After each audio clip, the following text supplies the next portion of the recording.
All right, so I got this sweet potato juice recipe I want you to try. Ready to try it? Okay, so here are the ingredients. And I already know what you're thinking. You're thinking, we're gonna juice some sweet potato? We're gonna juice some sweet potato. It's gonna be good. So, we have 1 golden beet. We have 1 lime that we're gonna peel.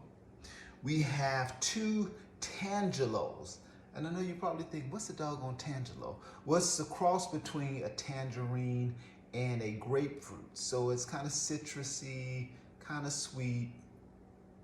It's gonna be good. These are tangelos, and we're gonna peel those. We have 3 carrots, and we have our good old sweet potato that we're gonna peel.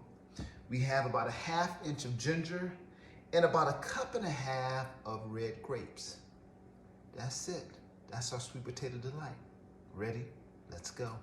So we're gonna add our grapes. We're gonna add our tangelos, add our ginger, add our lime, add our golden beets, add our sweet potato, and add our carrots.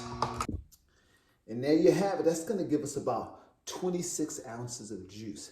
Now, if you like sweet potato, you're gonna love this.